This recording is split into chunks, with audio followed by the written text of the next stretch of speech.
Hello everyone, thank you for tuning in. Today I will be VOD reviewing the footage from Solo Shuffle of a fellow Restoration Druid.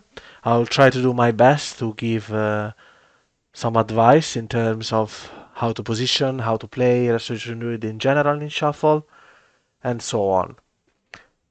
Thank you to Jireg for submitting this footage to me, and I hope this will help you out especially. The first thing I need to look out for is your setup. So you're playing Keeper of the Grove. Keeper of the Grove can be useful in Shuffle. It used to be the only choice in Season 1. Let's see, you're playing with Ancient of Lore. You're playing with Rakestan. You're not playing with Auto Regen. That's really bad. You should not pick up the barrier, the shield talent on Barkskin, and you should always pick well-honed instincts because it's better value. This just gives you a small shield when you press Barkskin, but with Barkskin you should be fine already because it's a 30% DR effect. You should not play with Licara's Meditation because this got stealth nerfed like 1 week ago. In order to benefit from Licara's Meditation, you will need 3 seconds in the appropriate form. So you will only benefit when you go in bear form. So the uptime is too low. You're better off having more damage to assist your teammate with kills with Star Surgers, because this is 25% bonus damage, so it's pretty relevant. Especially with Keeper of the Grove, because with Keeper of the Grove you can get Star Surge plus Starfire. So that will be a lot of damage if especially in high dampening. One thing you could do differently, you can try it, is to play with Wildstalker instead of Keeper of the Grove, because you are playing with Ancient of Lore. As I said in my guide, Ancient of Lore is better suited for Wildstalker, as you're only getting 1 trend per application of Ancient of Lore, because this is only 12 seconds duration, so you only get 1 trend, whereas Tree of Life gives you 3 trends. So Keeper of the Grove, which buffs your trends, loses a lot of value when you play with Ancient of Lore. So you either go for Keeper of the Grove with the normal tree, or you go for Wildstalker with Ancient of Lore, which is my preferred, my advice. My advice is to play with Ancient of Lore and Wildstalker for Shuffle and for 3v3. So let's see. In the open, you life bloom your targets, you regrowth. Okay? Okay, this is a perfectly fine opener.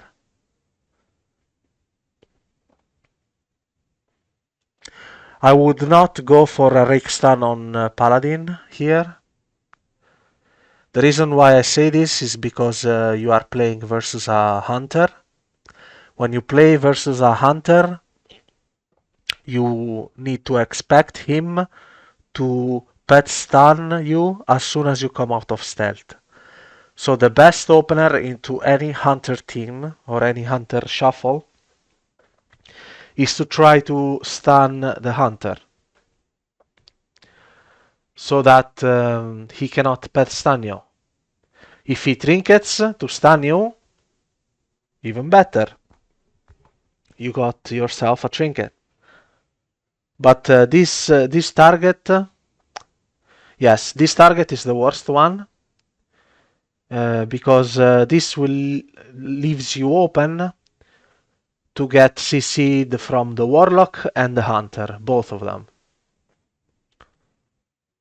But it looks like they ignore you, so the Holy Paladin trinkets and hodges you, so it ended up being worth it. But in any competent lobby, after you rake stun, you would have been pet stunned by the Hunter into a full trap, while your team has not as many hots as you would like to have at this point in the game. Because you need to look for a pre-hot. So what you did in the opener was fine. you pre-hotted, but after you stealth, you want to dash in, so your hots are not expiring, and pet stun, rake stun the hunter, and then start healing. Fortunately, you didn't get punished for that. I like this tree. I like this tree.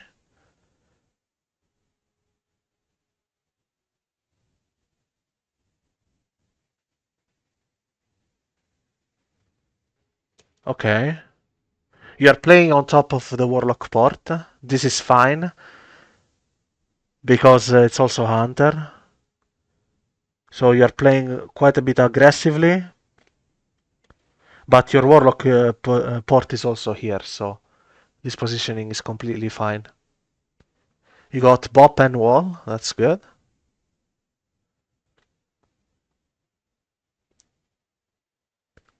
This is really good positioning from you so far.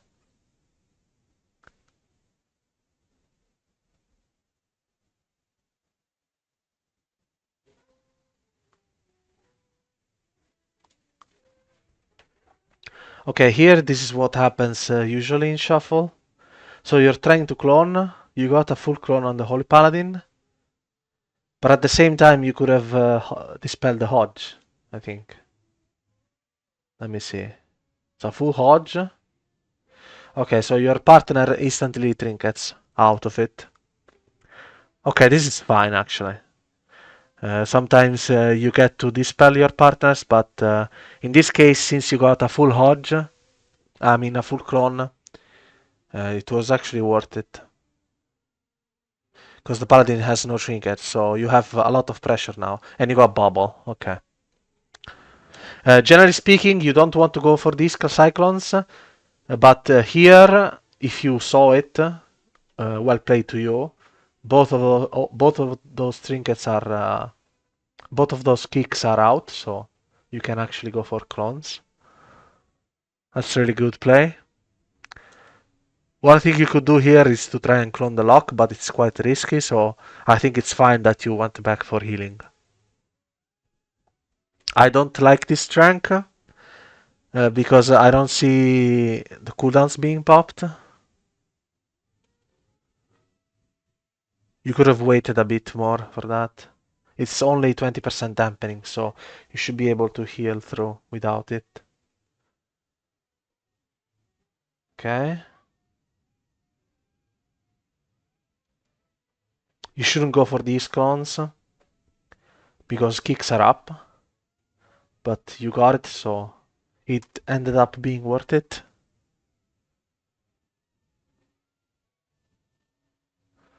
Okay. Alright, this was pretty well played. All things considered, this was pretty well played. The only thing I would advise you is to be more careful with clones, because you can get kicked and you can fall a lot behind. And the most important thing is the opener. The opener could have cost you the game because it could have cost you the game because of kicks plus CC.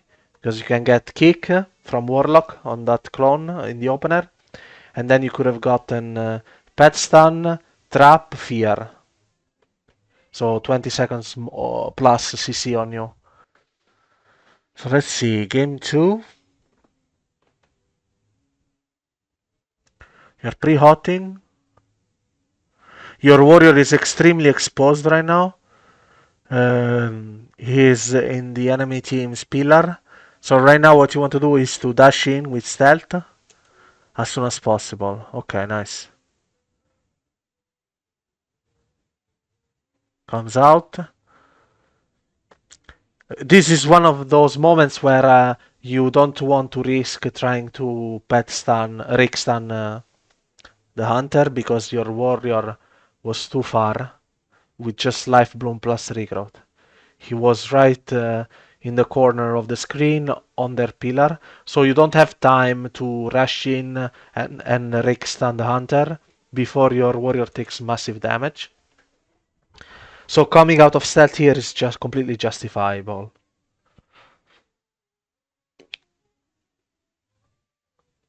Okay, you don't want to play here because you're playing with a warlock. So with a warlock specifically, you want to play on the pillar of his port. And in general, you don't want to play in the open versus warlock hunter teams. Because what they can do is they can set up trap into fear way too easily if you play here. Because you are in range of warlock fear. So for example here, if the warlock was playing well, he could have started baiting fear casts on you. Your warlock would have been forced to kick the fear, and then he would have been able to free cast the chaos bolts. So no punish, but yeah, that's a tip. You have mass root. The hunter has popped every single cooldown on your warlock. Here you want to mass root the pets. Your UI does not tell you how many pets are up. I would suggest to do some modifications so you can track when the enemy hunter has popped cooldowns and has like 10 plus pets on your warlock. So you can mass root them off your warlock. Okay. I don't like this positioning again. You are in tree form, but you are not letting your warlock port because you are in LOS of it. One easy fix here is to actually wild charge in human form to your warlock, so he can safely kite. You can do that in tree form, in the new tree form. You see here, you are getting kited. Your warlock is behind a pillar, so you cannot apply hots. And now you get full hodge and fear, and you need to trinket. Okay.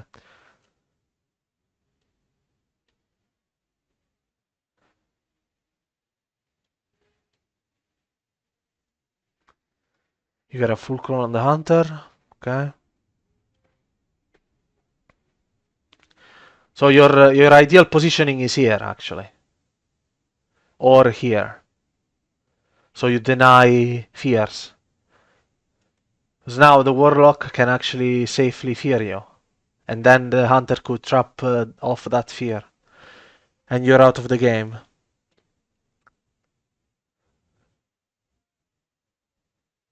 Even here, you should play here.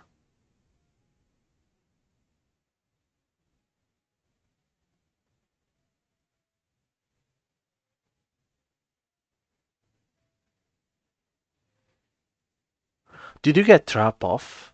Like at all? I think he's not pressing trap. I guess that's good. He is locked, so now here... okay, so let me step back a little bit. So you have full odds on Warlock, that's good. Here, you see the portals coming in. And the Warlock is in big trouble. Here, he also got spell locked on Demonic Tree. I don't remember which one. But basically, when he gets locked on Malefic Rapture, everything gets locked. So it's like Chaos Bolts. So you should press Ironbark here, ASAP, and press both of your trends. Because this is the most amount of trouble ever. I'd be surprised if your Warlock survives this. Okay, he pressed Healthstone. So he saved himself. Okay, nice. You don't want to press Cyclone in tree form. You can get locked out. The hunter is not pressing it, I guess, in this lobby. But if you get locked out, you lose value from tree because you're not applying hots.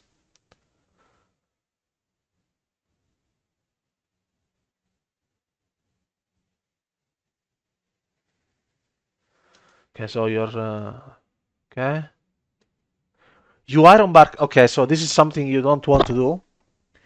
You don't want to Ironbark a target if he has defensive cooldowns still up.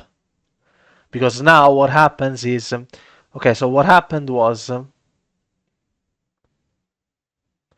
The Destro Warlock got a Havoc off, which you can dispel. You're not using target frames, so it's hard to spot it because you only see like 3 debuffs. So this is a very small circle, a small icon. If you were using target frames, you could see all the debuffs instead of only 3. And even your HOTS is the same thing. So what happened here is uh, Warlock did a Havoc go, so he's splitting his coil, Mortal Coil and Chaos Bolts. So both of your teammates are taking heavy damage. If you dispel the Havoc instantly, here, you could have avoided a lot of damage. What happens is both of your team is getting coiled, so they cannot do anything. It's even worse than a stun. And he gets a double Chaos Bolt off. And you ended up pressing Iron Bark on your warrior, which already had, which still had parry up. So now your warlock is pressing wall, and you have nothing left for your team. Did you try to cyclone here? Okay, this is what I'm talking about. So cycloning is something that is extremely powerful, but you can get punished very easily. You are basically betting on the enemy team being bad every time. So the hunter is obviously not kicking, so you were right 90% of the games so far. I mean 90% of the times so far. But in this case, Warlock kicked you, and you have the enemy Warlock kicked you, and you have your Warlock, which is in deep trouble. Wall is about to come off, and you are very far from your Warlock port because you tried to push in for a clone instead of playing defensive on your Warlock port. And here, the Hunter is already popping his cooldowns, and you're not pressing. You haven't pressed the Mastrals yet. This shuffle lobby. Yeah. So for example, here, if you didn't press Iron Bark on him, after the wall, you would have had Iron Bark for your Warlock. And you could have lived for a little bit longer at the very least. Okay, so what you can do here differently with double Warlock is to drop Symbiotic Relationship and Innervate in favor of Rip and Maim in the class tree, so that you get more stuns, but that's okay. Because both Affliction and Destro do not have stuns. They just have Shadow Fury and Infernal Stun. But Infernal Stun does not even DR with stun effects. Once again, you should be Rake stunning the Hunter here, not the Paladin. The Hunter never kicked, so you ended up... it ended up being worth it, but in general, into a competent lobby, you would have been punished for this. In terms of he kicks you, and then he can pet stun trap out of the kick, and then the game is over because you need to trinket because your team has HOTS running out. So pet stun. Remember when you see a hunter on the enemy team, you want to rake stun in the opener, him specifically, every time.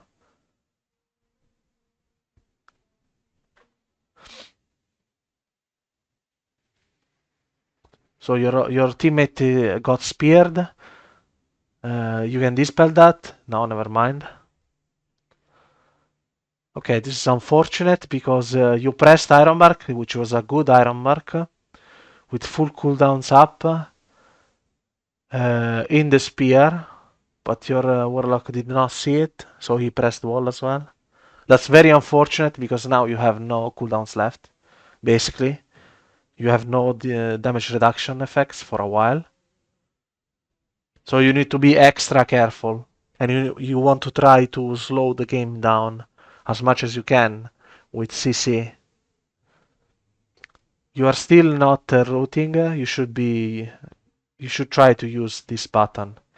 It's actually extremely useful into this comp because you can both root the warrior and the hunter pets.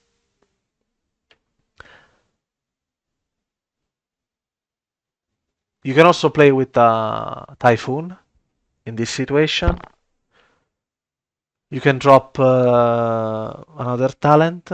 I've talked about this in the guide. Basically, Typhoon is very powerful into warriors because you can negate one of their charge effects if you time Typhoon correctly.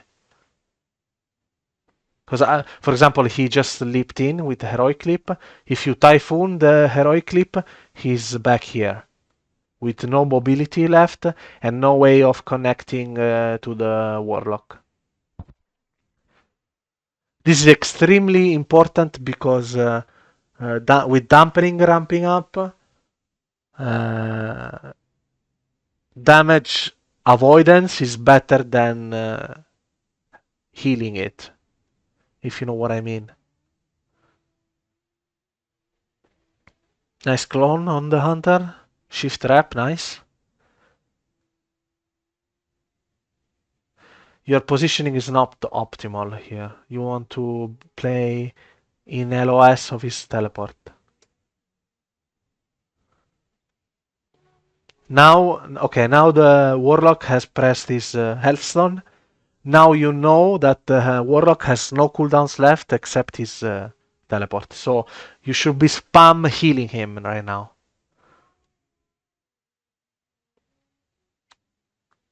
Okay, nice. That's a good trend.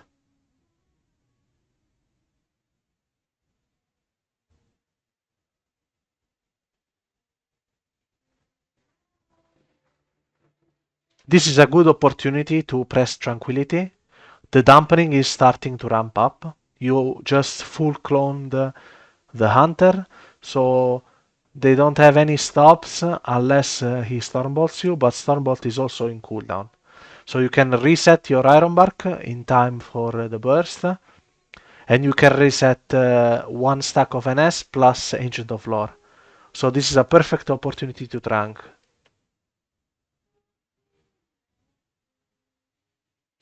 The warrior is very low, and you have plenty of time to stealth here. With the hunter in clone, you can win the game yourself by Rick stunning the Holy Paladin here. That's a perfect NS. Now you want to trank. Like you should be tranking really badly. But yeah, the game is over. Because he got full demolish with a Hodge. You have Ironbark as well. That's unfortunate.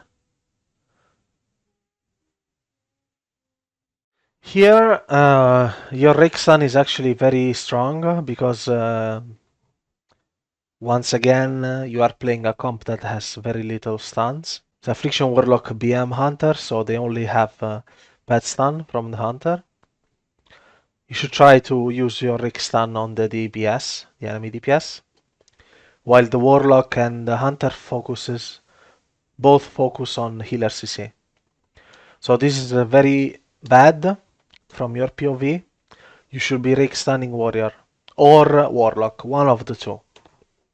Either works. Here is very bad because if the Warlock had game awareness, he would kick your clone, and then the enemy team is on your friendly mates with every single cooldown popped. So they would gain a lot of momentum. You don't get punished, luckily. Your positioning is still wrong. You should be close to the Warlock portal. You get full feared. Yeah, this is very bad. So what happened was you had bad positioning at the start. You try to clone again. Your warlock got full kicked from the enemy warlock, so he cannot press wall. And Dina Coil is dead. He pressed Coil, but the Sharpen was up. I mean, he pressed Healthstone, but he was in Mortar Strike. So he just dies.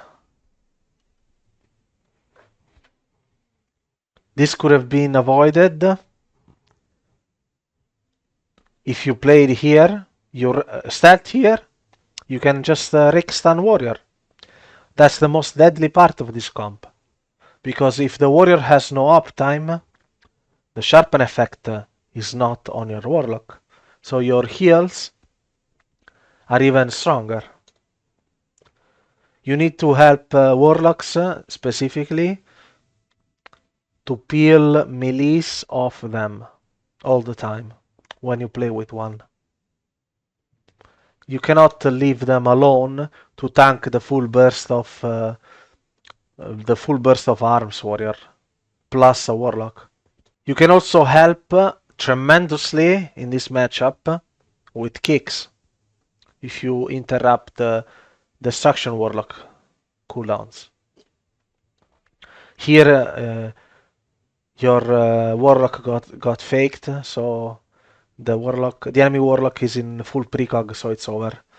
You should be Trinket, Ironbark, Overgrowth right in this moment. Because the game is over, basically.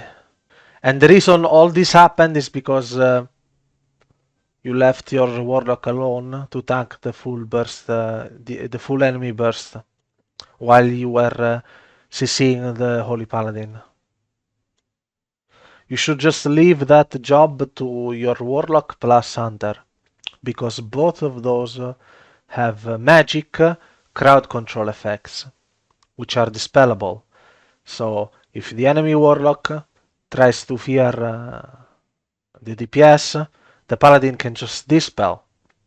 And if the Hunter traps the enemy DPS, the Paladin can just dispel. Instead, your CC is not dispellable. So yeah. Because he already pressed the Dark Pact. So here, in this moment, he should be teleporting out, but he got kicked, so he cannot teleport out. This is an Iron Bark instantly. Right here. That's okay. Okay, now you're facing double Warlock. Your main priority should be to LOS the Warlocks as much as you can, so you avoid fear. And you stay in a comfortable position for you to heal your teammates.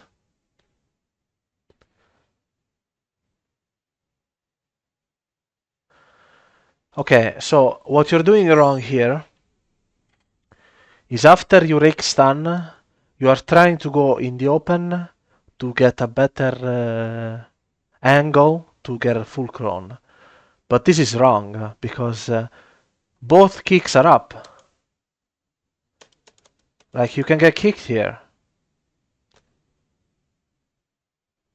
It's extremely dangerous to go for clones in the opener because you know for a fact that the enemy team has every offensive cooldown up, so they can do the most damage ever.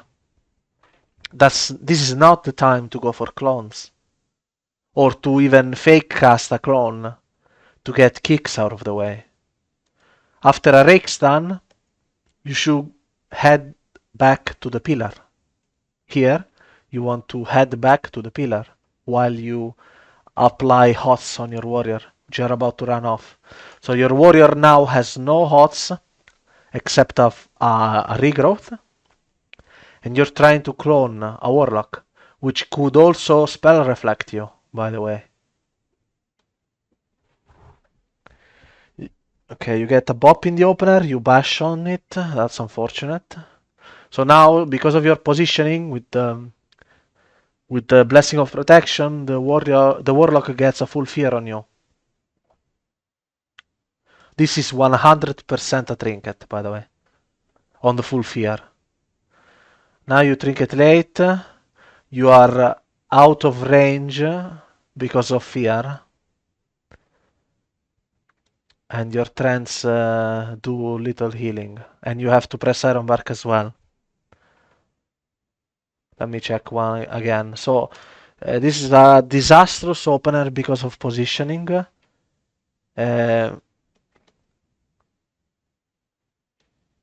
The fear puts you in a even worse positioning.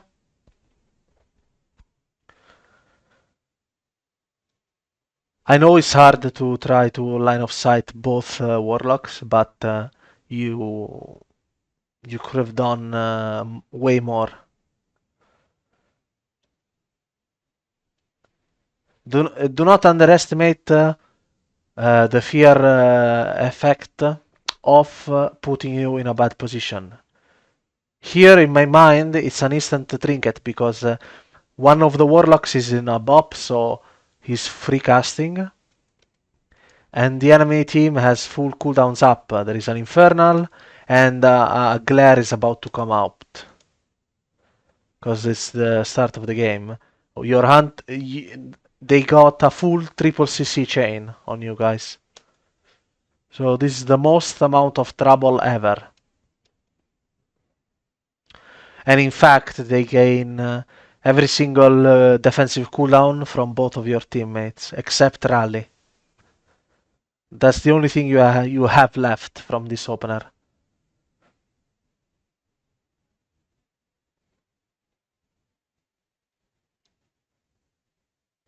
Full rep, okay. What did you get locked on? You got locked on a full clone on a paladin that was repping you. You can use the forms to immune repentance. Repentance only works on humanoids. So if you are in bear form, travel form, or cat form, the repentance cast is immune. Or even better, you could walk up to the paladin and kick him.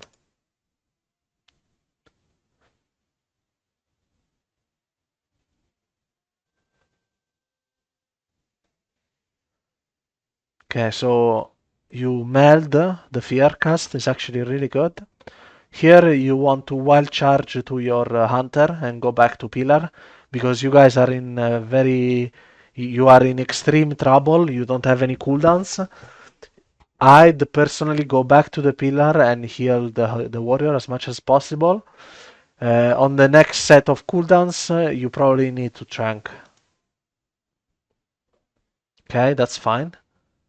Okay. You have no hots up, so your hots completely fell.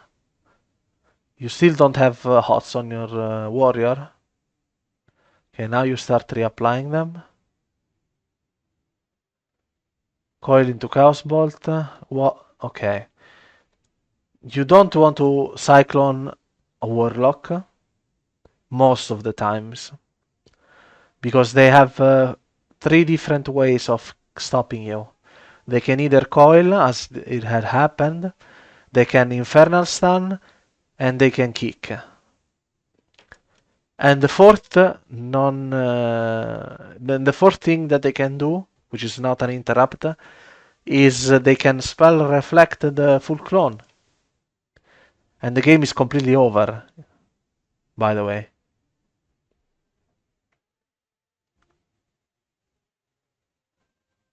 Here is a perfect opportunity to trank. You can maybe NS once your warrior, get a second life bloom up. Okay, that's fine.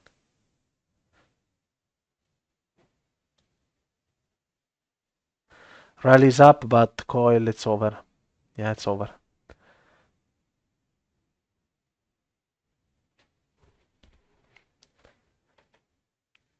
The match was lost in the opener. Like this part was fine.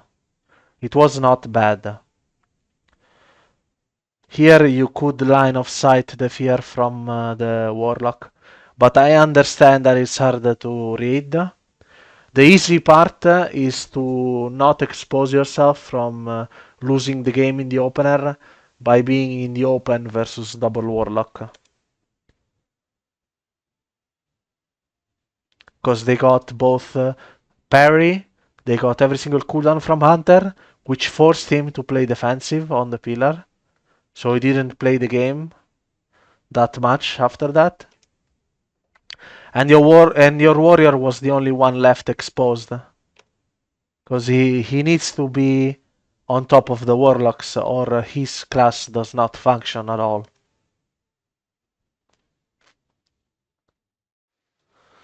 Okay, so now you're facing Affliction Arms. Your target here should be the same. You are trying to peel for your team. The only scary part is arms, once again. You can easily heal an Affliction Warlock cooldowns if the warrior is being kited, because no sharpen effect up, so... your main target of your CC in this game should be the warrior, with rake stance and mass roots after freedom. So your warlock already has pressed his port, and he pressed Dark Pact. Now is the perfect time to press Iron Bark. After the pact, of course, not before. Okay, nice clone actually. Very nice clone. The warrior didn't see it, so he didn't spell reflect. Now the spell effect is off the cooldown. Really nice tree with dark layer up, so the enemy is wasting their cooldowns. The hunter pressed the trap for the first time, nice, on the warrior. Okay. Okay, that's very nice actually. You got trinkets. Okay, so this opener is 10 times better already. You got full CC on the right targets. You let your teammates CC the paladin with their magic effects, and you got triple trinket in the opener. Okay, this spell is a bit greedy, but you can do it because it's very low dampening. Now you just need to go back to human and hot yourself. You have renewal, so you're completely fine. Okay, that's perfect. Okay, so once you are back to the pillar, you should already, in your mind, go back to a kind of way of thinking of, okay, my team is in the open with no hots up. I am completely fine here on the pillar. There is no way this Affliction Warlock gets dots on me right now. I should be Life Bloom double rejuve my Warlock. This Arms Warrior is bursting your Warlock and you still haven't pressed... okay, now with your Warlock half HP... Okay, this is a very small optimization. It's not as relevant as positioning and targets of your CC, of course. But I'm just trying to give you my best advice. Once the Warlock teleported, one small optimization you can do is to play here or in the gates in the starting room, so you avoid being shockwaved on top of your Warlock. You want to mass root this warrior right here. You haven't pressed mass root at all this game. You should look at it like it's a Earth Grab totem from Shaman. It's the exact same thing. It's free crowd. It's free crowd control, and the warriors hate being in a root. So, for example, here, if you mass root him and he blade storms out of it, or if you get freedom from Holy Paladin, he doesn't have it later for when he has cooldowns.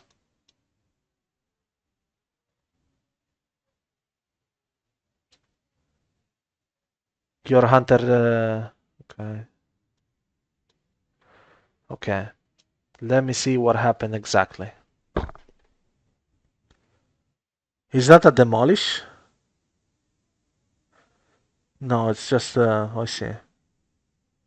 It's just the normal rotation plus the fact that... let me check again.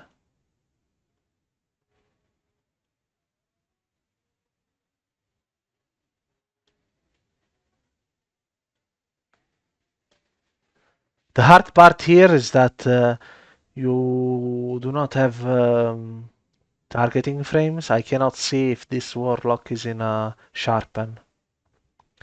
He got locked in a very unfortunate position.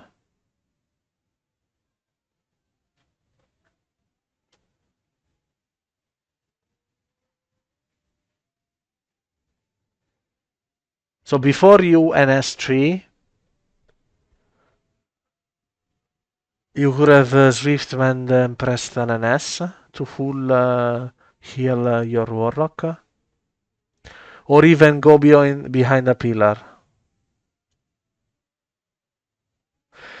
Ah, no, okay. So what you could have done here differently is that if you see the enemy warrior positioning, he's obviously on top of your warlock. So that's your first target of heals. And it's especially true because the hunter popped turtle, so he cannot die. So your warlock dies in a full lockout. He cannot press wall. He cannot teleport out. You don't have Iron Bark in the mass blooming global. You could have also, let me see. Yeah, you could have also saved this by wild charge stunning the arms warrior. Because this is all arms doing damage here. It's full on aggression from arms warrior. Mortal strike into another mortal strike with overpower into an execute. So this was all arms warrior damage. The enemy warlock just popped the cooldowns, but he didn't have time to do any damage. That was all warrior doing its thing on a kicked warlock that can't do anything. Just 3 seconds of uptime is what they need. So thank you very much for watching. I hope I was able to help in your Resto Druid climb. I wish you all the best of luck for this season. Feel free to contact me if you want your footage being reviewed, and if you want some tips and tricks how to better play as Druid in both shuffles and in organized 3v3. Or if you want tips and tricks for Preservation Evoker or Disc Priest. Thank you very much for watching and goodbye.